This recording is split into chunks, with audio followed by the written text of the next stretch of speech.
का और रंगमंच का, फिल्मों का और गीतों का शहर है। तो ये जो दो बॉलीवुड के और ओटीटी प्लेटफॉर्म के बेहतरीन एक्टर्स आए हैं, इनको लगना चाहिए कि ये आपके शहर में आए हैं।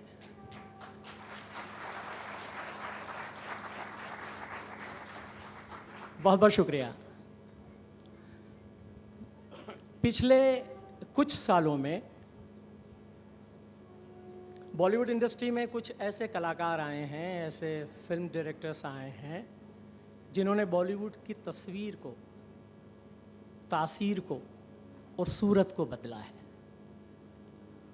और इन लोगों में ये दो बेहतरीन एक्टर्स शामिल हैं।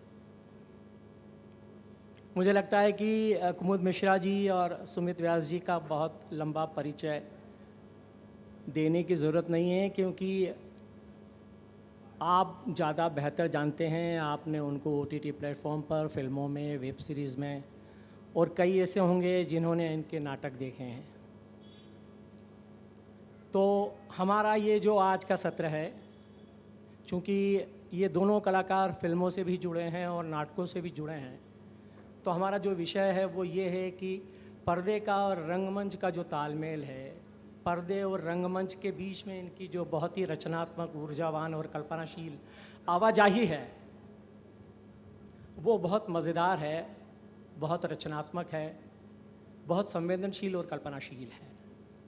तो हमारी जो बातचीत आज इन दोनों बेहतरीन कलाकारों से होगी वो इसी विषय पर केंद्रित होगी। लेकिन ये कोई ऐसी कोई सीमा नहीं है, क्योंकि आप दोनों कलाकार ऐसे कलाकार हैं जिन्होंने अभिनय की सीमाओं से भी पार जाकर काम किया है, स्क्रिप्ट की सीमाओं को भी जाके पार किया है और रंगमंच की सीमाओं को भी थोड़ा सा विस्तार दिया है। तो ये कोई ऐसा बंधा बंधाया विषय नहीं है। आप अपनी मज़ेदार बातचीत से इधर उधर अपन चहलकदमी करते हुए बातचीत करेंगे।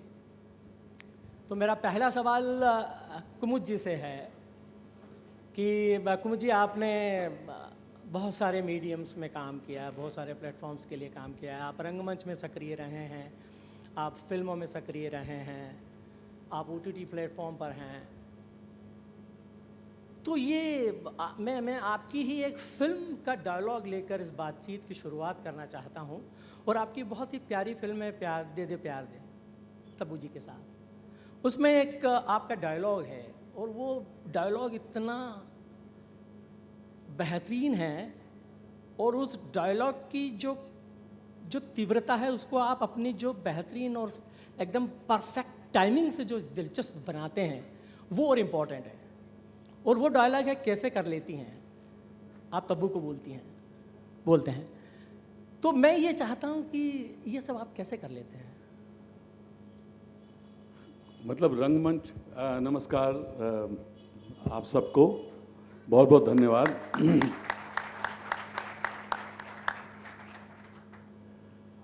आप कैसे कर लेते हैं, मतलब रंगमंच तो उस स्वाद की तरह है जो आपको बचपन में, जब आप बड़े हो रहे होते हैं और आप घर का, माँ का खाना खा रहे होते हैं, तो उस तरह का है।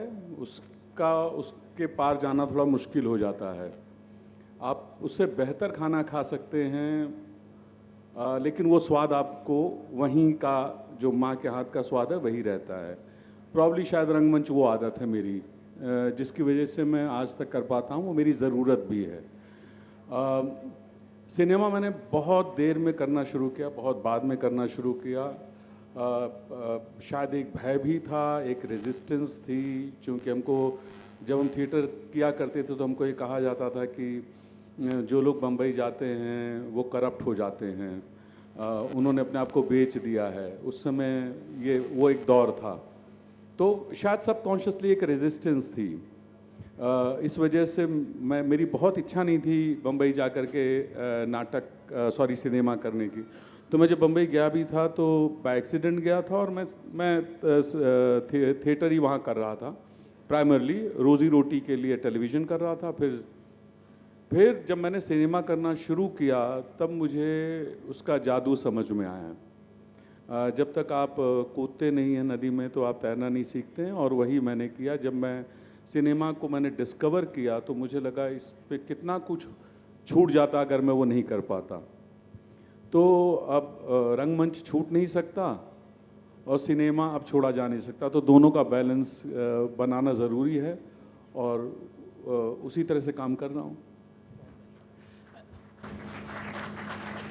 शुक्रिया, शुक्रिया। आपने बहुत सारी फिल्मों में और वेब सीरीज़ में काम किया है। आपकी एक फ़िल्म मुझे याद आती है जिसको शायद गौरव सोलंकी ने लिखा है, आर्टिकल 15। उसमें एक बहुत ही दिलचस्प दृश्य है और दृश्य वो है कि पूरा पुलिस विभाग पुलिस थाने के बाहर बातचीत कर रहा है और बातचीत शुरू ये होती है कि ब्राह्मण कौन बड़ा है, औदिच्य ब्राह्मण बड़ा है कि कान्यकुब्ज ब्राह्मण बड़ा है कि कौन है, और वो बहुत ही दिलचस्प संवाद है उसमें। और ये फिल्म शायद निर्देशक की कल्पनाशीलता की ये खूबी मानी जाएगी कि उन्होंने इस बहुत ही हल्के फुल्के संवादों के ज़रिए और बहुत ही दिलचस्प कंपोजिशन के साथ और उन दृश्यों के साथ हमारे समाज की एक बहुत गहरी सच्चाई को बहुत ही मज़ेदार और दिलचस्प ढंग से बयां किया है। और ऐसा बहुत सारे इधर जो फिल्में आई हैं वो बहुत ही मज़े लेके हमारी सोसाइटी की बहुत ही गंभीर और बहुत ही विडंबनापूर्ण स्थितियों को और समस्याओं को अभिव्यक्त करती हैं। तो क्या आपको ऐसा लगता है कि इस तरह के दृश्य और इस तरह की पटकथाएँ और इस तरह की फिल्में जो सो कॉल्ड बहुत सीरियस फिल्में कही जाती हैं उसके मुकाबले ज़्यादा बेहतर और ज़्यादा मज़ेदार ढंग से अभिव्यक्त करती हैं?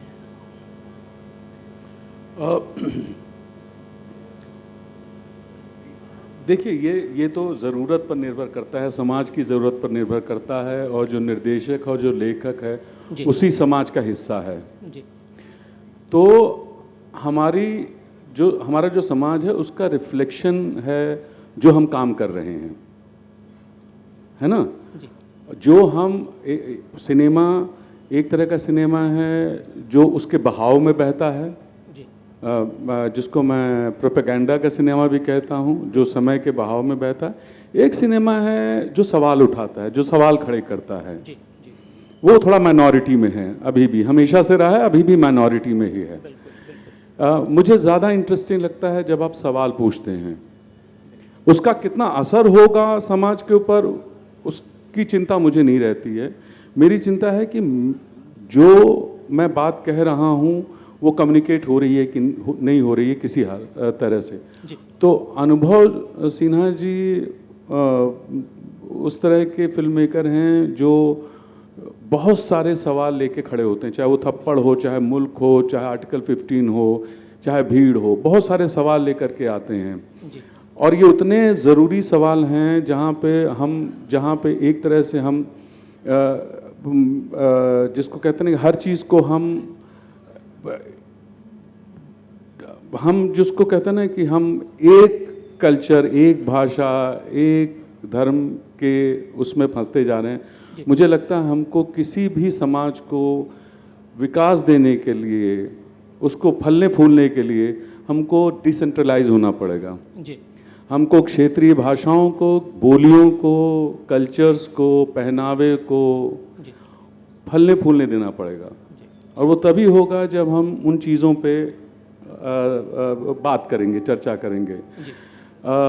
जब ये जो आपने पर्टिकुलर संवाद सुना था वो एक रेफरेंस का संवाद है जो बहुत इंपॉर्टेंट संवाद है, जहाँ पे हम आज तक उसी में घिरे हुए हैं। बिल्कुल। उसको भी समय लगेगा उसके समाधान के लिए भी, पर समाधान सिनेमा की जिम्मेदारी समाधान नहीं है।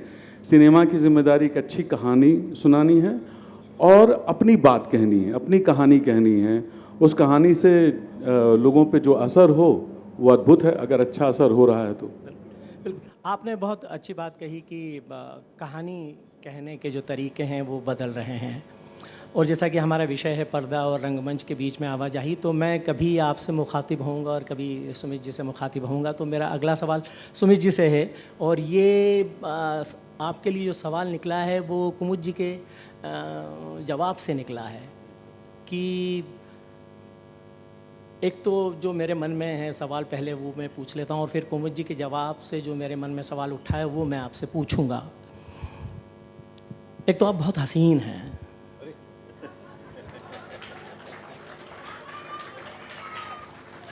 Thank you. आप बहुत स्मार्ट हैं और फिट हैं।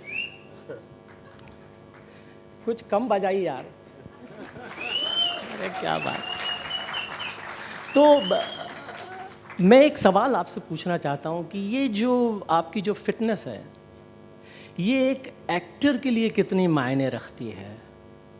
क्योंकि कई बार हमने ये देखा है कि हमारी फिल्म इंडस्ट्री में ऐसे एक से एक धुरंधर एक्टर्स हुए हैं, लेकिन फिटनेस पे ध्यान नहीं देने की वजह से उनको असमय अपना कैरियर या तो छोड़ देना पड़ा या उनको फिल्में मिलना बंद हो गई।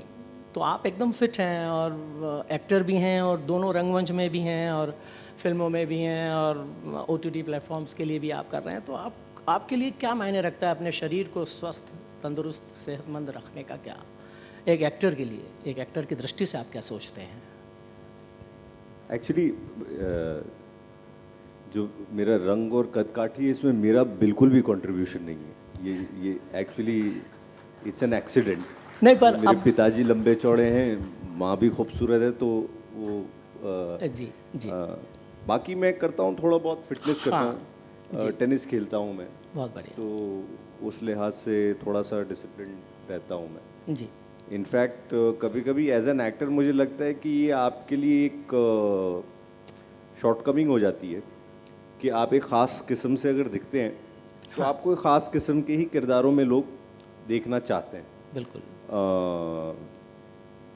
तो वो एक लिहाज से लोगों को लगता है एडवांटेज है, मुझे तो लगता है कि कभी कभी एक डिसएडवांटेज भी होता है कि आप ऐसे लंबे चौड़े और ऐसे हैं तो अब आपको जो है वो सारे इंटरेस्टिंग किरदार नहीं मिलेंगे हाँ या लोग नहीं कंसिडर करेंगे जो करने की आपकी बड़ी इच्छा होती है। मेरी बड़ी इच्छा होती है, मुझे जी, बहुत पसंद जी। आते हैं वो किरदार। जी पर है ये है, जी। होपफुली आगे जाते हुए शायद मेरा डील डॉल थोड़ा चेंज हो जाए या मैं गंजा हो जाऊं तो शायद और मज़ेदार किरदार करने का मुझे मौका मिले।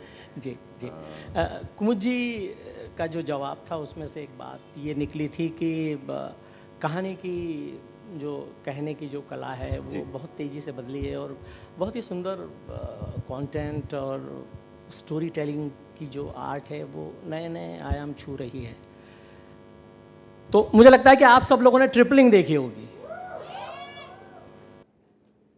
तो वो जो ट्रिपलिंग है आपकी जी उसमें भी मुझे लगता है कुमुद जी के जवाब जी। की रोशनी में मैं बात कहना चाहता हूँ कि उसमें आपने कहने का एक नया अंदाज जी ईजाद किया है। उसका जो कंटेंट है वो तो ठीक है, और जैसे गालिब साहब कह गए हैं कि यूँ तो और भी सुखनवर हैं दुनिया में, लेकिन कहते हैं कि गालिब का अंदाज़ बयां और है। जी। तो आपका वो ट्रिपलिंग में जो अंदाज़ बयां है वो बहुत कमाल का है। थैंक और कैसे कनेक्ट हुआ है? आप देखिए, मैंने ट्रिपलिंग का नाम लिया और चिल्ला चोट मच गई। तो ये एक तो ये सवाल है कि कहानी कहने की आपकी जो अंदाज़ है वो, और इसी से जुड़ा हुआ, और हमारा इस सत्र का विषय भी वो है कि आपने उसके लिए स्क्रिप्ट भी लिखी है, जी आपने उसके लिए डायलॉग भी लिखे हैं, और आप एक बेटे के किरदार में भी हैं। जी और ये कितनी खूबसूरत बात है, और ये संयोग है कि उसमें ये दोनों हैं, ये हमारे दोनों बेहतरीन कलाकार हैं उसमें, और उनकी क्या रिलेशनशिप है उसमें। तो मैं ये चाहता हूँ कि एक तो ये है कि कैसे आप उस नए अंदाज को उसकी खोज में निकले, और दूसरा इसी से जुड़ा हुआ सवाल ये है कि जो 3 स्तरों पर आप इस सीरीज़ के लिए सक्रिय रहे, उसके लिए आपको क्या चुनौतियाँ मिली?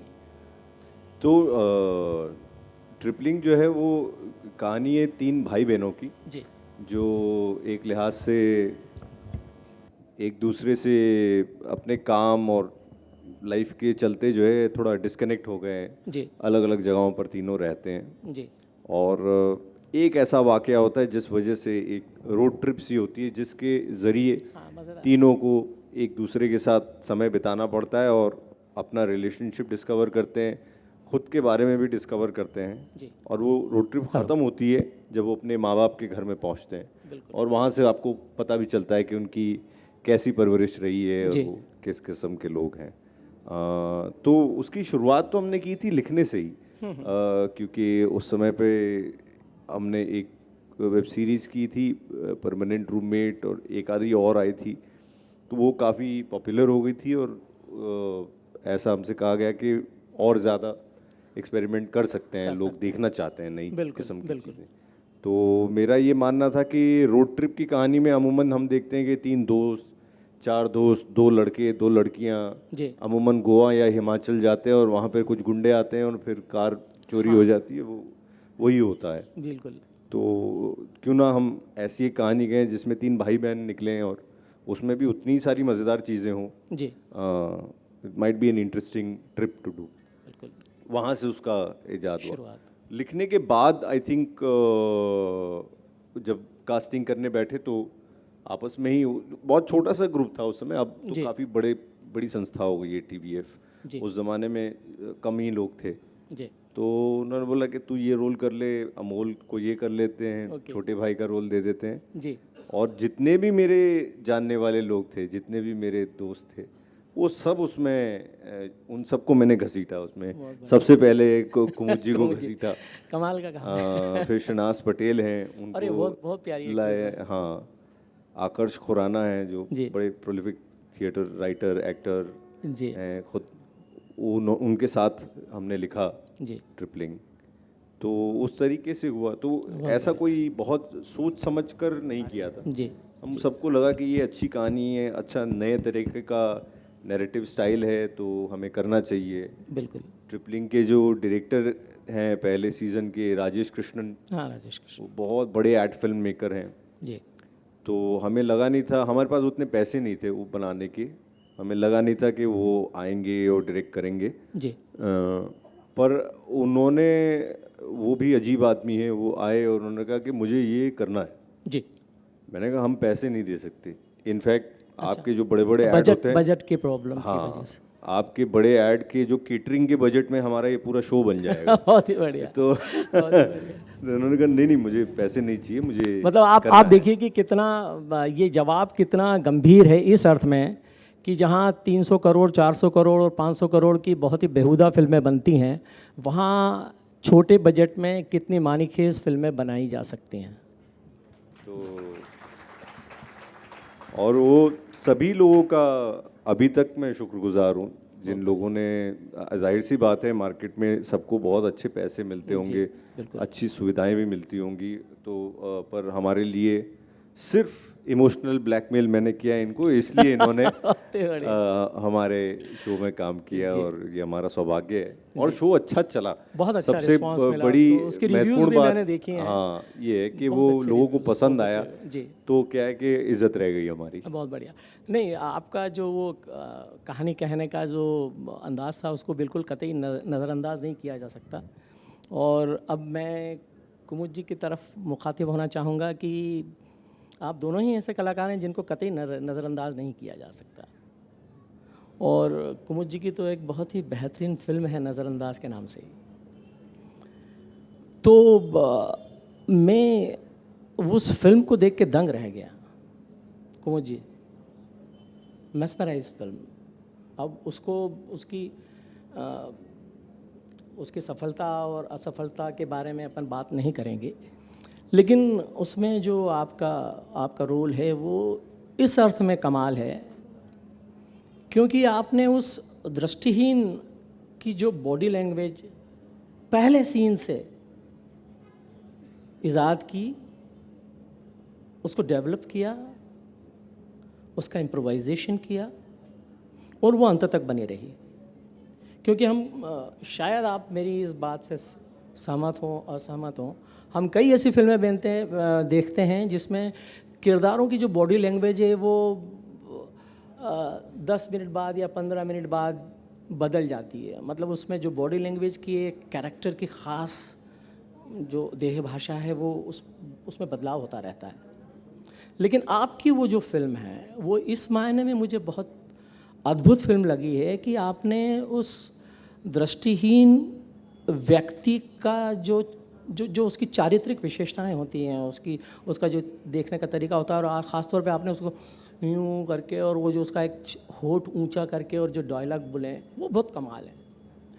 तो एक किरदार को जीवंत करने के लिए बॉडी लैंग्वेज पे कितनी मेहनत करना पड़ती है, और आपकी दृष्टि में बॉलीवुड के या बाहर के ऐसे कौन से कलाकार हैं आपके लिए जो जिनका कोई ख़ास किरदार आपको बॉडी लैंग्वेज की वजह से पसंद आए? अब बहुत ज़रूरी होता है, मतलब किसी भी कैरेक्टर के लिए, किसी भी कैरेक्टर को आप अगर अप्रोच कर रहे हैं तो उसकी सिर्फ बॉडी लैंग्वेज नहीं, उसकी पूरी दुनिया आपको आप अपने हिसाब से, अपने इमेजिनेशन से जी। हालांकि शरीर आपका होता है और जो बात निकल रही होती है आपके अंदर से निकल रही होती, तो बहुत कुछ आपका हिस्सा होता है जो उसमें जा रहा होता है जी। आपके अनुभव भी उस कैरेक्टर के साथ साझा कर रहे होते हैं अपनी दुनिया। वो करते हुए ये ख़त्म हो जाता है कि कहाँ आप शुरू हो रहे हैं, कहाँ वो कैरेक्टर शुरू हो रहा है, वो दोनों चीज़ें साथ चलती हैं। ये जो कैरेक्टर, पर्टिकुलर कैरेक्टर किया था, ये इसके लिए अब पता नहीं, अभिनय में कमाल की चीज़ है कि क्या चीज़ आपको कहाँ से मिलती है। मैं बचपन में मेरी फूफी आया करती थी जो विजुअली इम्पेयर्ड थी। ओके। लेकिन वो बहुत मैं छुटपन से मैं उनको देख रहा था जी। और वो ऐसे ही था जैसे नॉर्मली आप उनके साथ जितना समय छुट्टियों में बिता पाते हैं वो बिताते थे। और फिर एक दो लोग थे जो विजुअली इम्पेयर्ड थे, जो भिक्षा मांगने आते थे जी। उनको देखा था। जब ये फिल्म करने की बात आई तो मेरे दिमाग में पहला विजुअल उन्हीं का है, तो ये चीज़ें वहाँ से कुछ ली गई हैं जी। हाँ, पर किसी भी मतलब अगर आप बॉडी लैंग्वेज की बात करेंगे तो उसमें असल में हम बहुत ज़ोर देते हैं कि आप शरीर को किस तरह से बदल पाते हैं, अपने लुक को किस तरह से बदल पाते हैं। पर मेरे हिसाब से किसी भी चरित्र में जो ट्रूथ होता है, उस चरित्र का जो बात आप कह रहे हैं उसमें कितनी ट्रूथफुलनेस है, कितने अंदर से आप वो बात कह पा रहे हैं, वो इम्पॉर्टेंट होता है। तो उसमें तो बहुत सारे अभिनेता हैं, मतलब क्या ही कहें। आप बलराज साहनी साहब से लेकर के जो आप जिस तरह से वो आपको यहाँ उनका हर संवाद आपको यहाँ छूता है। दिलीप साहब हैं, नसीर साहब हैं, इरफान हैं, बहुत बड़ी फहरिस्त है साहब, बहुत बड़ी फहरिस्त है। तो मतलब बहुत बड़ी लिस्ट है उसमें। तो या मतलब वो सारे लोग, नसीर साहब ने स्पर्श किया था। स्पर्श जी। सही परांजपे की फिल्म, उसका बहुत बड़ा इम्पैक्ट था मेरे ऊपर एक अभिनेता के तौर पे उस फिल्म का। जी। जाहिर है मैं ये कैरेक्टर वो नहीं था तो मैं उस तरह से नहीं अप्रोच कर सकता था, मैं अपने तरीके से अपनी दुनिया से उसको देख पाता था। जी। पर अद्भुत अभिनय था सर वो। ओम साहब एक सीन में आते हैं और अनबिलीवेबल है वो। मेरा एक दर्शक का जो एक्सपीरियंस है वो अनबिलीवेबल है। जी। तो हमारे पास एक पूरी एक जिसको कहते हैं विरासत है अभिनेताओं की, जहाँ से आप इंस्पायर होते हैं। तो ये पूरी मतलब सब बहुत सारा, और यंगर लॉर्ड जो बहुत कमाल का काम कर रहे हैं, बहुत अद्भुत काम कर रहे हैं, आप उनको देखते हैं और आप उनसे लगातार कुछ न कुछ पा रहे होते हैं। चूँकि हमारा इस सत्र का विषय है कि पर्दे में और रंगमंच में तालमेल, तो चूँकि आप NSD से हैं और वहाँ इम्प्रोवाइजेशन का बड़ा पूरा एक ट्रेनिंग दी जाती है, करवाई जाती है, तो क्या इस फिल्म में भी और दूसरी आपकी जो अच्छी फिल्में हैं जो आपके किरदार की वजह से जानी जाती हैं और याद रखती हैं, मतलब सिनेमा हॉल से बाहर निकलते हैं तो कई बार ये होता है कि जो मेन कैरेक्टर है हम वो भूल जाते हैं और आपका निभाया जो किरदार है वो याद रहता है। तो आपको कभी ऐसा याद आता है क्या कि किसी फिल्म के सेट पे आपने, निर्देशक ने जो निर्देशित किया है आपने वो तो किया है, लेकिन स्पॉन्टेनियसली आपने कुछ इम्प्रोवाइजेशन कर दिया और वो सीन में एक अलग ही ट्विस्ट आ गया? और इसके साथ ही जुड़ा हुआ ये सवाल है कि क्या वो इम्प्रोवाइजेशन को लेकर आपके सिनेमेटोग्राफर ने, आपके डायरेक्टर ने या स्क्रिप्ट राइटर ने कोई बहुत मज़ेदार कोई कमेंट किया हो, कोई वाकया हो मज़ेदार कोई, तो हमारे दर्शकों को बताएं। मैं एक अभिनेता के तौर पे पर्सनली बिल्कुल इस पक्ष में नहीं हूँ कि मैं जो राइटर ने जो लिखा है, लेखक ने जो लिखा है, मैं अपने आप को इतना इंटेलिजेंट समझूं कि मैं ऑन द स्पॉट वो लाइंस बदल के कुछ और लिख दूं। जिस स्क्रिप्ट को लिखने में लोग सालों लगाते हैं, जिन संवादों को लिखने में लोग सालों लगाते हैं, जो दुनिया क्रिएट करते हैं, हम अभिनेता लोग ये समझ लेते हैं कि हम कुछ भी बोल जाएंगे और वो असल में अद्भुत हो जाएगा। इम्प्रोवाइजेशन की गुंजाइश चाहे रंगमंच में हो चाहे सिनेमा में हो, वो रिहर्सल तक होती है। आप रिहर्सल में वो सारी चीज़ें कोशिश कीजिए जो आप करना चाहते हैं, क्योंकि आप अकेले अभिनय नहीं कर रहे हैं, आपके साथ एक अभिनेता भी है। अगर आप बीच शॉट में या चलते शो में आप इम्प्रोवाइज कर रहे हैं तो आप उसको एक ऐसी सिचुएशन में डाल रहे हैं जो अटपटी है।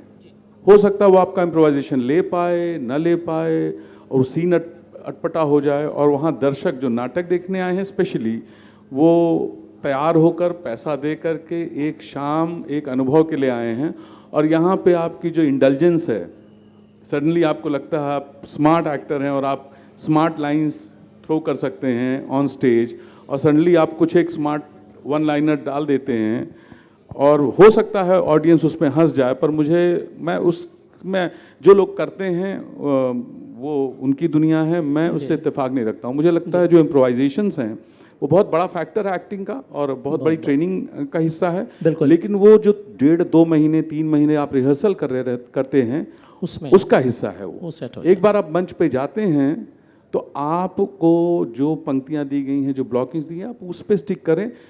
आपकी परफॉर्मेंस रंगमंच पे हर शाम बदलेगी थोड़ी बहुत, बिल्कुल वो ऑडियंस से बदलेगी, वो स्पेस से बदलेगी, आप जो आपका दिन बीता है उससे बदलेगी, बिल्कुल, लेकिन मूल वही रहेगा।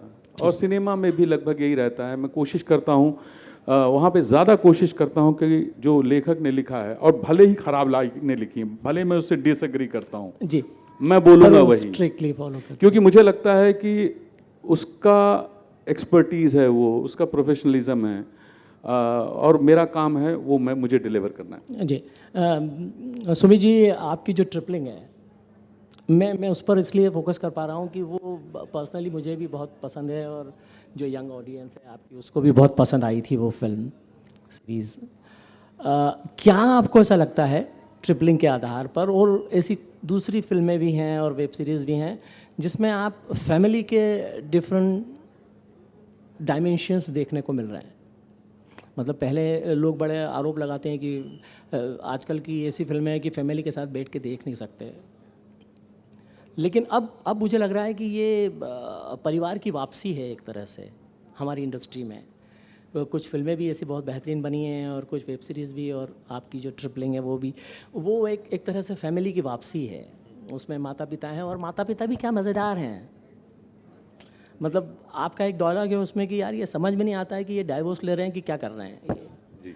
उसमें कुछ ऐसे इंटीमेट सीन हैं शहनाज पटेल के और आपके, और तो आपको क्या लगता है कि ये जो परिवार की वापसी हुई है, और वो परिवार की वापसी ऐसी नहीं है जो हम बरसों से फिल्मों में देख रहे हैं जिस परिवार को जी, इसकी बहुत सारी परतें, और इस परिवार के जो दूसरे सदस्य हैं उनके साथ रिश्ते, और रिश्तों के बीच में जो उसकी जटिल परतें हैं वो बहुत खूबसूरत ढंग से, मज़ेदार ढंग से कम्युनिकेट हो रही है। तो आप क्या सोचते हैं इस बारे में? हाँ, मतलब हम जो हमारे दिमाग में जो एक क्या कहते हैं, एक स्ट्रक्चर है कि सभ्य परिवार जो है वो ऐसा होना चाहिए। कई बार ऐसा भी होता है कि ऐसा दिखे, इसके लिए हम एक क्या कहते हैं लाइफ में भी एक्टिंग करते हैं। कई सारे परिवार कि हर परिवार में दिक्कतें होती है जी, हर परिवार में मनमुटाव होता है जी, बड़ी बड़ी दिक्कतें होती है, लेकिन हम एक फ्रंट रखते हैं कि ये हम जो है ये फैमिली फ़ोटो हमारा एकदम परफेक्ट आना चाहिए। दिवाली पे सब लोग कुर्ता पजामा पहन के हैप्पी फैमिली फुलझड़ी जलाते हुए वैसी आनी चाहिए। ट्रिपलिंग की हमारी जो ये फैमिली है, ये एक्चुअली जब आप बाहर से देखने जाएंगे तो बड़ी डिसफंक्शनल फैमिली लगती है हाँ कि आपस में उतना मिलते भी नहीं हैं, अपने ही हिसाब से लोग चलते हैं। जी पर अगर आप गौर करेंगे तो ये वो परिवार है जो जब भी कोई दिक्कत होती है तो हमेशा अपने आसपास होते हैं। वो एक अंडर करंट की वो एक तरह अंडर करंट है, बगैर उसको बहुत ज़्यादा उस पर ढोल बजाए हम ये कहानी के ज़रिए ये कह पाते हैं कि जब भी कोई दिक्कत होती है तो सब लोग एक दूसरे के साथ होते हैं जी और सब लोग एक दूसरे के जो निजी ज़िंदगी से रिलेटेड जो डिसीजंस है, जी चाहे वो कितने भी वियर्ड क्यों ना हो, कितने भी अजीब क्यों ना हो, अनकन्वेंशनल क्यों ना हो, उसको समझते हैं और सपोर्ट करते हैं। जी जिस सीज़न की आप बात कर रहे हैं उस सीज़न में माँ बाप का जो किरदार है कुमुद जी और शनाज, वो लाइफ के इस पड़ाव में आकर जब बच्चे बड़े हो गए हैं, शादी हो गई, सब हो गई है, डाइवोर्स उनको ऐसा लगता है कि अब हमें यहाँ जाना है, हमें ये करना है, कुछ एक्सप्लोर करना है, लेकिन साथ में नहीं करना है। तो उनको लगता है कि अब डायलामा ये हमको किसी को पॉइंट प्रूव तो नहीं करना है कि हम हर चीज़ साथ ही में करेंगे, जी जी तो क्यों ना तुम अपना करो और मैं अपना करूँ, और कुछ समय अलग रहते हैं। ठीक बात और उन्हें ऐसा लगता है कि हमारे बच्चे जो है वो बड़े आधुनिक है तो शायद ये बात समझ पाएंगे क्योंकि वो आज की पीढ़ी के बच्चे हैं। जी लेकिन कहानी में ऐसा होता है कि बच्चे जो है वो तकियानुसी बातें करने लगते हैं कि आप ऐसा कैसे कर सकते हो, रिवर्स आपके ऐसा करने से जो है हमारी बेइज्जती होगी, फला। बिल्कुल बिल्कुल और बाद में किस तरीके से वो भी समझ पाते हैं इस पूरी चीज़ को। जी तो वो एक्सप्लोरेशन मुझे बहुत अच्छा लगता है। बहुत बढ़िया था। क्योंकि मुझे ये लगता था जब हम लिख रहे थे कि हम कुछ समय के बाद माँ बाप को एक पैकेज की तरह देखना शुरू कर देते हैं। ये मम्मी पापा हैं, माँ बाप हैं, हाँ और वो दो अलग अलग पूरी इंसान है। हाँ, एक डील की तरह, एक डील की तरह। माँ भी एक पूरी इंसान है और उसका अपना एक जीवन है, उसके अपने सपने थे, अपनी जर्नी, डिसअपॉइंटमेंट वो सारी थी। जी पिताजी भी एक अलग इंसान है, उसके अपने सपने थे, डिसअपॉइंटमेंट थे, अभी आगे भी प्लान्स हैं उनके। जी तो उनको पैकेज डील में ना देखकर अगर हम अलग अलग देखें और उनकी लाइफ की चॉइसेस को अगर हम रिस्पेक्ट कर पाएँ, अप्रिशिएट कर पाएँ तो मज़ेदार होगा। बहुत बढ़िया, बहुत बढ़िया। कुमुद जी, अगला सवाल आपसे है मेरा कि ये जो ट्रिपलिंग आपने की है इसमें हस्बैंड वाइफ की रिलेशनशिप बहुत ही मज़ेदार है। उसमें तनाव है, उसमें करुणा है, उसमें हास्य भी है कहीं कहीं।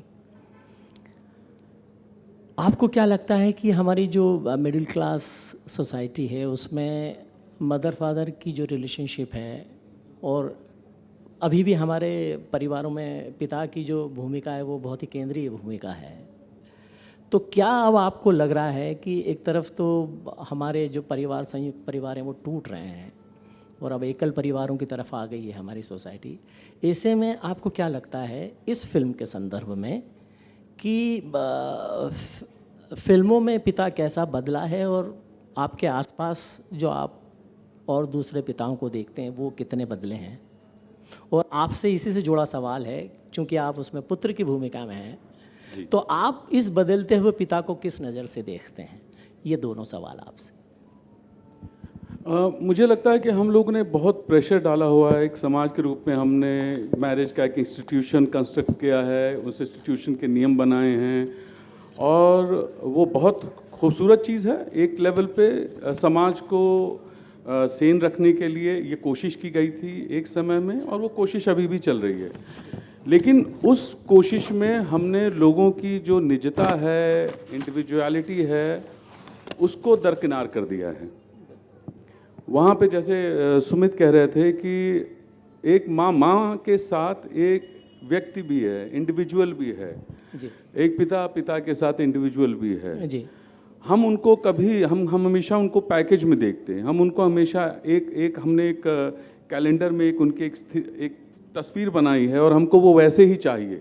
बिल्कुल। तो हम डिसाइड कर रहे हैं उनका जीवन, ना कि वो डिसाइड कर पा रहे हैं अपना जीवन। जी।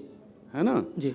अगर उन्हें साथ नहीं रहना है, अगर समाज छूट रहा है, बिखर रहा है, अगर जॉइंट फैमिली, हमारी जॉइंट फैमिली रही है, अभी भी लगभग साथ ही हैं, लेकिन हम साथ इसलिए हैं क्योंकि हमारे ऊपर एक प्रेशर है समाज का कि साथ रहना आज के ज़माने में एक बिरला वो है ना, तो वो प्रेशर भी हम लेके चल रहे हैं। मुझे लगता है हम लोगों को इन सब प्रेशर से, ये मेरा अपना निजी वो है, मुक्त होना चाहिए। हम जिस तरह से मेरा बच्चा बड़ा हो रहा है, मैं उसको हमारी छाया में बड़ा नहीं होने देना चाहता। मैं चाहता हूँ वो एक इंडिविजुअल की तरह खेले। बिल्कुल उसी तरह से जिस तरह से मैं और मेरी पत्नी रहते हैं, तमाम मैरिज के बैगेज के बावजूद हमको एज इंडिविजुअल्स फ्लरिश करना चाहिए। बिल्कुल बिल्कुल। नहीं तो ये जो कुंठा है कि मैं ये नहीं कर पाया जीवन में, ये आप जब शादीशुदा लोगों से बात करेंगे तो अक्सर ताने ही पाएंगे। वो पत्नी बैठ के पति को ताने देती हैं कि इनका ये है, पति पत्नी को ताने देता है। आपको कोई बात अच्छी लगे तो बताइए कि आपको कोई इनकी बात अच्छी नहीं लगे। नहीं, ना ही रिएक्ट करें तो बेहतर है। क्यों? मुझे लगता है if we respect the other person as an individual, तो वो हम ज़्यादा फ्लरिश। ट्रिपलिंग का जहाँ तक सवाल है, मुझे सबसे खूबसूरत बात इसमें ये लगी कि जो राइटिंग है वो बहुत मॉडर्न राइटिंग है, भाषा के स्तर पे भी बिल्कुल और रिलेशनशिप्स के स्तर पे भी जी, जहाँ पे ये किसी बैगेज से नहीं आ रहे थे। और ये कमाल की चीज़ है कि जब ये लिख रहे थे जी, तो ये उस समय लिख रहे थे जहाँ पे ये सब ऐसे परिवार से आते थे जहाँ पे वो परिवार का एक बैगेज था। बिल्कुल बिल्कुल उससे निकल करके इस तरह से सोच पाना ये कमाल की चीज़ थी। बिल्कुल।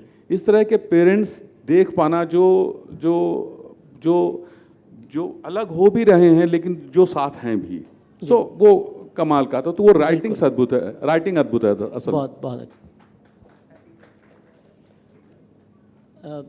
कुमुद जी, आप रंगमंच पे भी सक्रिय हैं और कुमुद जी भी सक्रिय हैं और आपने मानव कोल के साथ भी काम किया है, उनके कुछ नाटकों में भी काम किया है। यहाँ हमारे जो यंग ऑडियंस बैठी है यहाँ पे, मतलब मध्य प्रदेश में बल्कि मध्य भारत में इंदौर एक ऐसा शहर है जहाँ सबसे ज़्यादा नाट्य समूह हैं और यहाँ के कुछ सभागृह, हालांकि सभागृह को लेके यहाँ एक बड़ी समस्या रहती है कि जो नाटक के लिए एक आइडियल ऑडिटोरियम चाहिए वो नहीं है, लेकिन उसके बावजूद तमाम सीमाओं के बावजूद यहाँ के जो रंग समूह हैं वो बहुत सक्रिय रहते हैं। आज भी एक नाटक है। तो मैं आपसे ये जानना चाह रहा था कि चूँकि यहाँ बहुत सारे बडिंग एक्टर्स भी बैठे हुए हैं, रंगकर्मी भी बैठे हुए हैं, कई बार ये होता है कि बॉलीवुड का एक बड़ा आकर्षण रहता है और कई लोग बड़ी संख्या में अपने शहर को छोड़कर मुंबई एक सपने की तलाश में जाते हैं। तो मैं ये चाह रहा हूँ कि आप कोई ऐसी बात, कोई ऐसी उपयोगी बात इन यंग एक्टर्स के लिए कहें कि किस तैयारी के साथ, कैसे इक्विप्ड होकर आप उस दिशा में जाएं। जी, आपसे।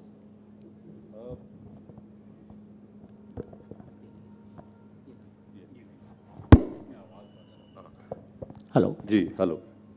मुझे लगता है जो थिएटर तो करना ही चाहिए। थिएटर जो है वो एक्टर्स मीडियम है, सिनेमा जो है वो डायरेक्टर्स मीडियम है। सबसे बड़ा फ़र्क दोनों में ये है। तो अगर आप वाकई में एक्टर बनना चाहते हैं या अगर आपको उस काम में मज़ा आता है, अगर आप उस काम में इंडल्ज करना चाहते हैं, तो आपको सही मायने में थिएटर करना चाहिए और उसी लिए करना चाहिए।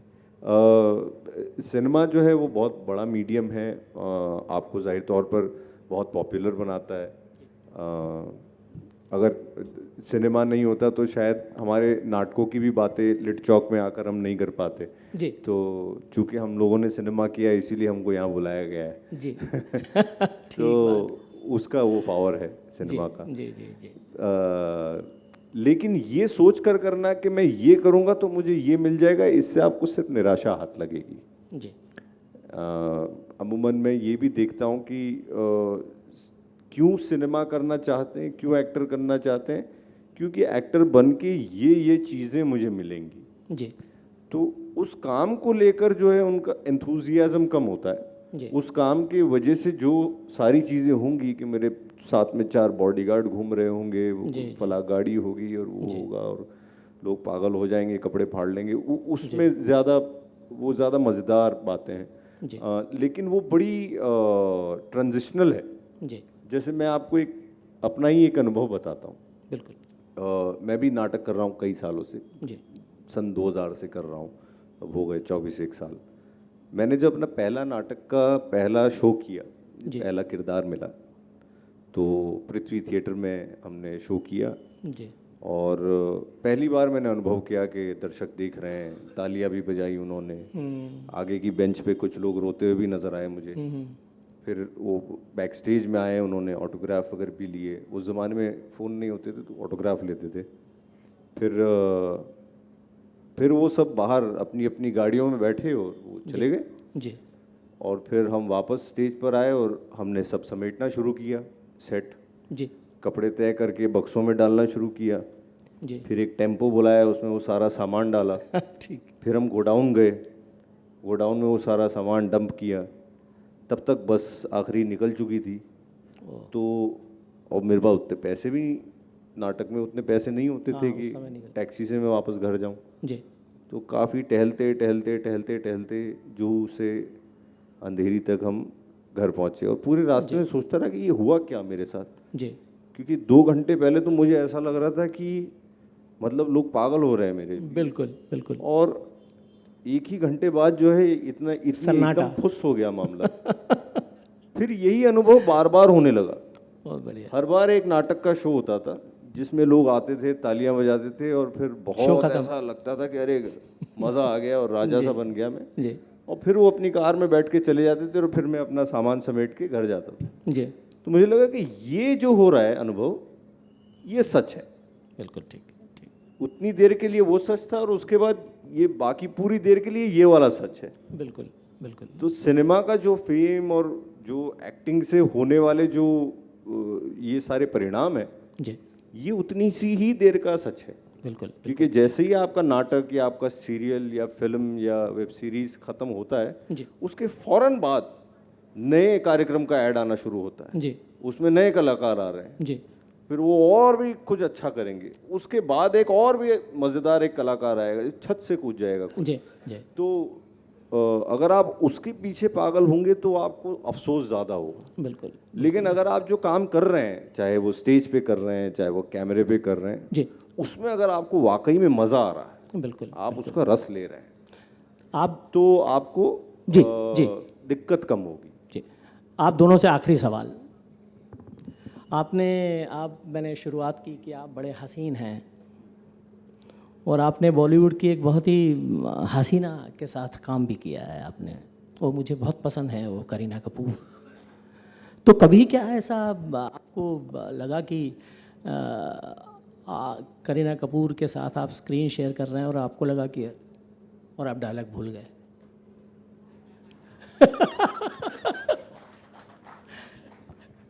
नहीं, ऐसा तो नहीं हुआ। नहीं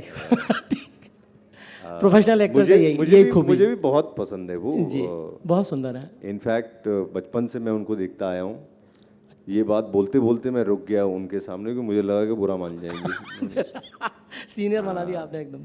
लेकिन बहुत अच्छी कलाकार है वो, बहुत बहुत अच्छी। मेहनती हैं। जी ये अमूमन लोग जो है वो खूबसूरत हैं और वो पॉपुलर हैं, हाँ। और वो अमीर हैं या जो भी हैं, जी उस पर अगर आप, मुझे तो चूंकि मौका मिला उनके साथ काम करने का। हाँ वो बहुत फिल्म भी अच्छी है। अच्छी कलाकार हैं, बहुत मेहनती हैं, जी जी बहुत तैयारी के साथ अपना काम करते हैं वो, जी जी और सेट पर बहुत डिसिप्लिन रहते हैं वो, जी और शायद इसी वजह से ये लंबे अरसे तक इतना अच्छा काम वो कर पाते हैं। जी पॉपुलर होना तो खैर एक एक्सीडेंट भी होता है कई बारी, पर लगातार बने रहना बहुत मुश्किल काम होता है। कंसिस्टेंसी की बात। तो बहुत अच्छा अनुभव रहा उनके साथ। कुमु जी आपने तो कितने स्टार्स के साथ काम किया है उसमें, रणबीर कपूर से लेके तो सलमान खान तक।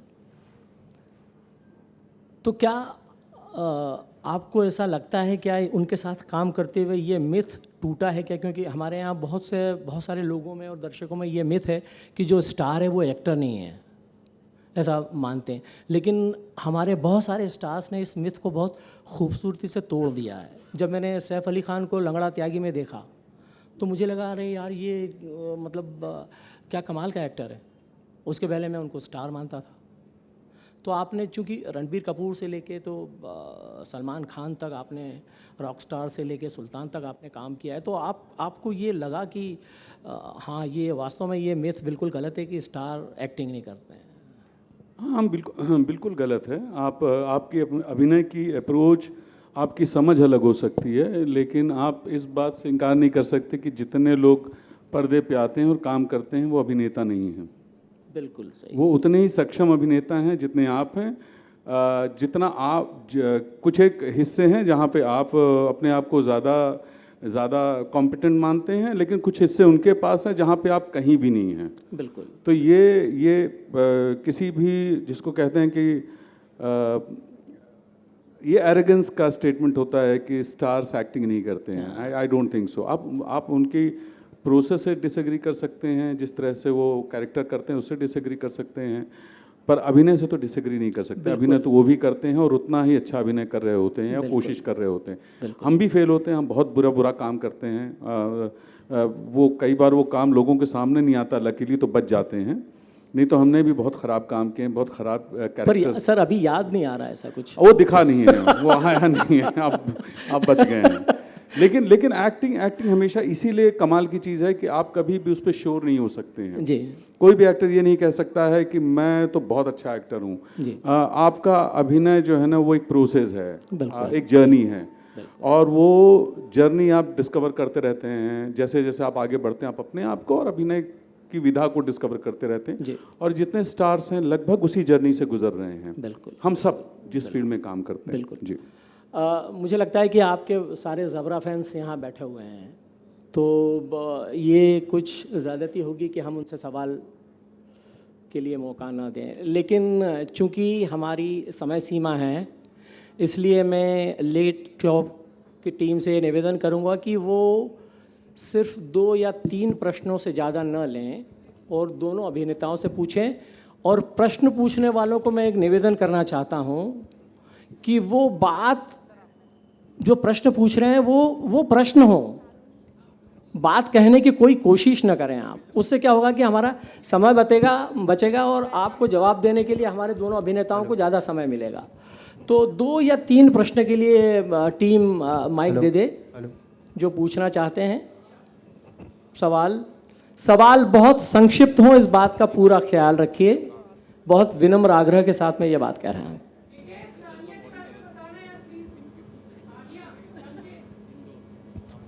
जी आपसे सवाल है। हेलो। क्या बताऊं उनके बारे में, बहुत अच्छी एक्टर है वो। जी जी जी हाँ, वो असल में वो परमानेंट रूममेट्स करके हमारी एक वेब सीरीज है, बड़ी पॉपुलर है। जी जी। वो मैंने नहीं लिखा है, वो विश्वपति सरकार नाम से राइटर है, उन्होंने वो लिखा, मैंने उसमें सिर्फ एक्टिंग की है। बहुत अच्छा कैरेक्टर लिखा है उन्होंने, शायद इसीलिए वो इतना पॉपुलर है। दोनों ही कैरेक्टर बहुत अच्छे लिखे हैं उन्होंने। ऑन पेपर ही वो इतना अच्छा लिखा हुआ था कि उसमें मेरे लिए बहुत कम गुंजाइश थी उसको ख़राब करने की। तो हमने एक्चुअली जितना लिखा था उसको सिंसियरली किया है, इसीलिए वो इतना पॉपुलर हुआ है। दूसरा सवाल। हेलो, मेरा कुमुद जी से सवाल है। उनने अभी बहुत अच्छी एक वेब सीरीज की थी डॉक्टर अरोरा।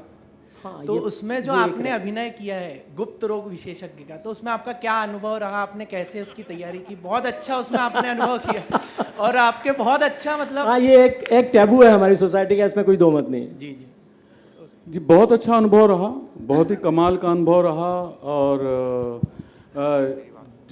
जो हंसी छूटी है उसी से ये होता है कि जब मुझे अप्रोच किया गया तो पहला जवाब मन में तो ना ही था।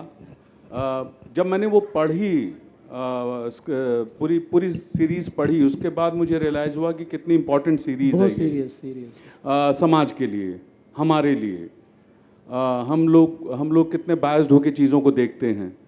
मेरे लिए चैलेंज सिर्फ इतना था कि उस कैरेक्टर को कितना सरलता से पेश कर सकूं, और सबसे मुश्किल कैरेक्टर असल में अब तक का जो मैंने किए, अब तक जितने कैरेक्टर्स किए उनमें ज़्यादा मुश्किल कैरेक्टर था। तो आई एम ग्लैड कि आपको अच्छी लगी, अगर अच्छी लगी तो थैंक यू, बहुत बहुत शुक्रिया। दोस्तों, हम चूँकि समय सीमा है और दूसरा बैक टू बैक सेशन है हमारा, तो आप लोगों ने सवाल पूछा, इसके लिए हम आपके प्रति आभार व्यक्त करते हैं। और सबसे बड़ी बात ये कि बॉलीवुड के एक बेहतरीन एक्टर के साथ बात करके मैं बहुत संपन्न हुआ हूँ और मुझे लगा कि शायद आपको ये बातचीत रोचक लगी होगी। तो मैं एक बार फिर से कुमुद जी का और सुमित जी का लिट चौक की तरफ से और बड़ी ऊर्जावान हमारी जो ऑडियंस है उसकी तरफ से भी मैं आपका बहुत आभार व्यक्त करता हूं। और हम उम्मीद करते हैं कि हम इन दोनों बेहतरीन एक्टर से बार बार मिलेंगे, बार बार मुलाकात करेंगे और बार बार गपशप करेंगे। तो मैं एक बार फिर से सुमित जी का और कुमुद जी का आभार व्यक्त करता हूं। इतनी कमज़ोर नहीं, एक बार ऊर्जावान तालियों के साथ हमारे अतिथियों को हम विदा करेंगे। आदरणीय कुमुद मिश्रा सर, सुमित व्यास सर और रविंद्र व्यास सर का हम बहुत आभारी हैं। बहुत बहुत धन्यवाद सर। आपने बहुत ध्यान से, बहुत पैशन से सुना, इसका आभार। पुनः धन्यवाद sir. Thank you very much. Thank you.